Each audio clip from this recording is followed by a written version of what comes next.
안녕하세요. 오늘 강의가 첫 강의죠? 예. 우리가 이제 2달 강의 중에 주간반은 이제 주 2회 갖고 16강으로 진행되거든요. 좀 1강이라고 보시면 됩니다.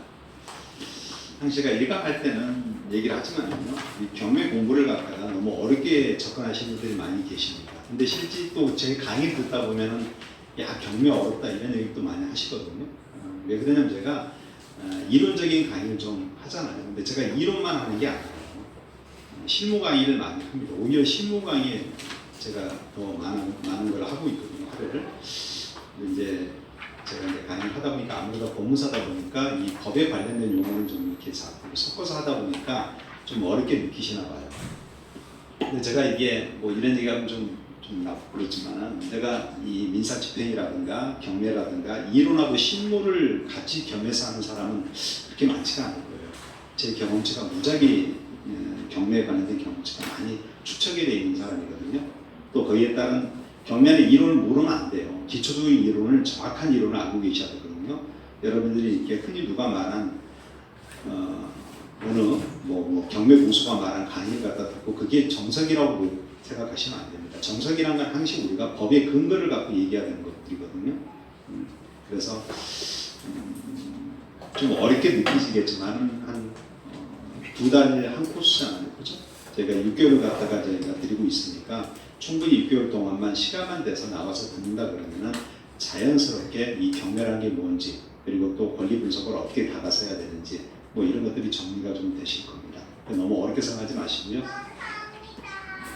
감사합니다.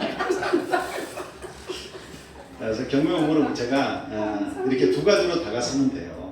어렵게 생각하지 마시고. 첫 번째가 대부분 사람들이 다 권리 분석에 치중돼 있잖아요. 물론 권리 분석이 핵심이죠, 경매는.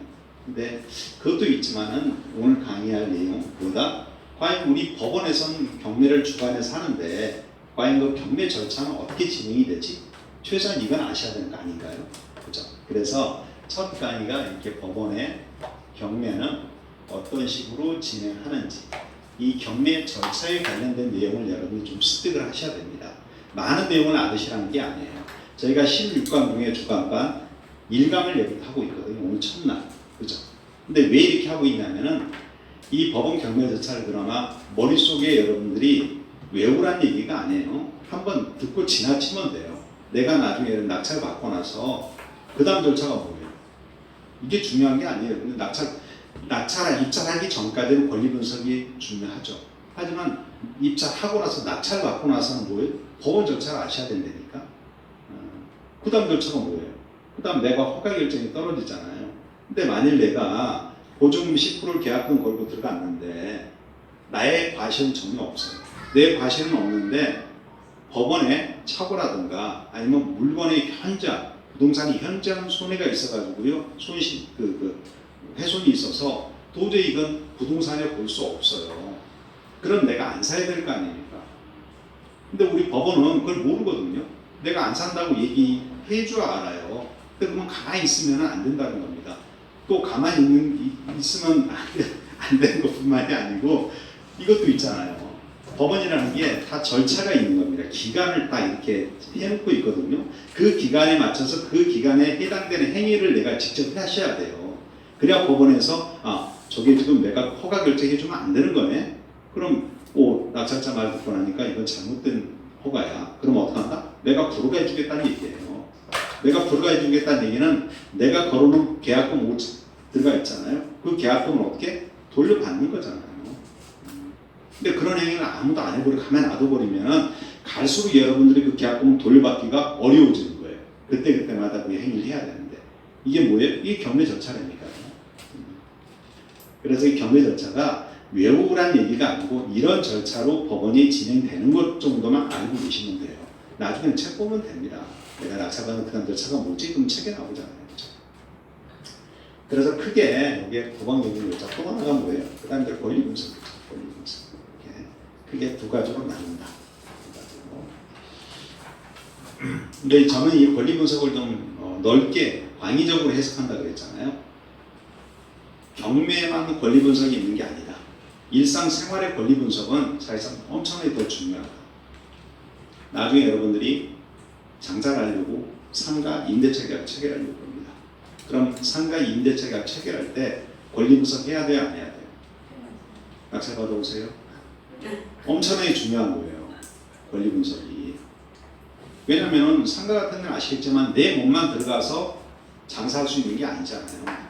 주택 같은 경우야 그냥 내 몸만 들어가 살면 돼. 거기 추가적인 내가 비용을 지출할 건 없잖아요. 임대차 체결할, 전세 체결할 때. 근데 상가는 그게 아니잖아요. 상가는 보증금이나 월세 이거보다 더 많은 돈이 투입이 되는 게 뭐예요?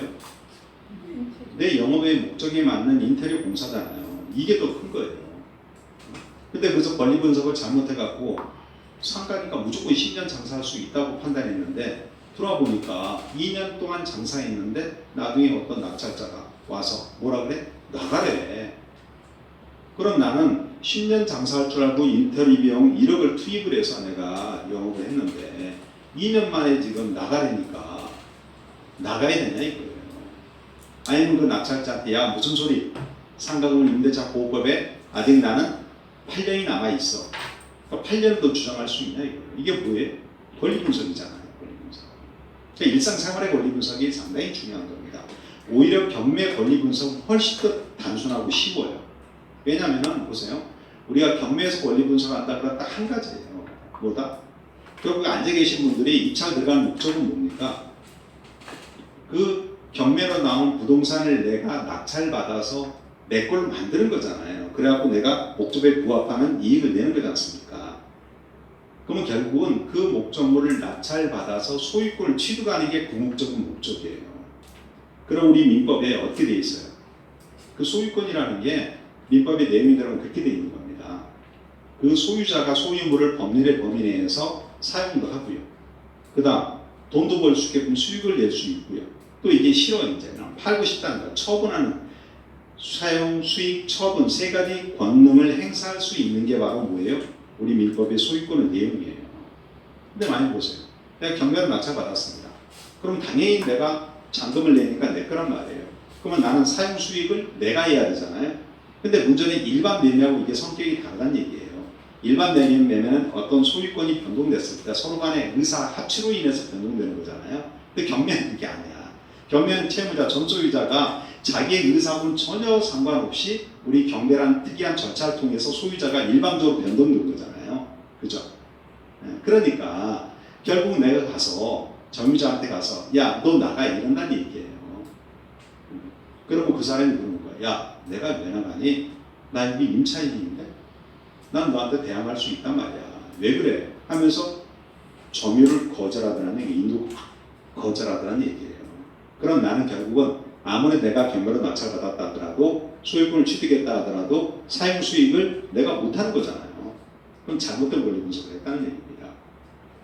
등기상 남아있는 가등기, 가처분, 전세권 이런 권리들이 존재함에도 불구하고 이게 나는 권리 분석이 저건 매각으로 인해서 소멸되는 권리라고 판단했다는 겁니다. 근데 나중에 보니까 소멸이 안 돼. 그럼 뭐예요? 그 나중에 내가 팔려고 해도 누가 그걸 사겠어요? 등기부에 그렇게 권리가 제한된 권리가 있는데 아무도 안 산다는 얘기입니다. 그럼 결국은 소유권에 대한 처분권 행사를 제한하고 있다는 거예요. 잘못된 권리 분석을 했다는 얘기입니다. 그래서 우리 원래 일상생활의 권리 분석보다 우리 경매 권리 분석은 더 훨씬 더 깔끔한 거예요. 근데 대부분이 권리 분석한다 그러면 여러분들이 앉아 계신 분들이 아마 유튜브라든가 책 같은 걸 보고 이제 학원 오신 분들이 꽤 많이 계십니다. 대부분 권리 분석이다 그러면 뭐예요? 대항력, 누구? 전입 이 생각만 하고 있는 겁니다. 물론 우리 경매 목적물이 주택, 상가, 토지 크게 세 가지로 종류를 구분하잖아요. 근데 대다수가 이제 주거용 부동산 중에서 어디에 몰려? 아파트에 몰리죠. 왜? 황금성이 빠르니까. 또 그리고 리스크가 적다고 생각하는 겁니다. 그러니까 많은 사람들이 몰려. 아파트에 몰린다는 얘기는 뭐예요? 먹을 게 그만큼 줄어든다는 얘기예요. 그럼 내가 투자 목적으로 들어갔을 때는 힘들다는 얘기입니다. 그럼 과연 내가 경매를 통해서 어떤 물건으로 같은 아파트라도 어떤 물건으로 접근해야 내가 조그만 이익을 남길 수 있는지 뭐 이런 것들이 여러분들이 말로 되는 게 아니에요. 경험치를 쌓아야 되는 것들입니다. 이런 것들은. 그래서 어떻게 됐든 간에 우리 경매의 권리 분석이라는 게 결국은 더 일상생활보다 훨씬 더 쉽다 이렇게 보시면 됩니다.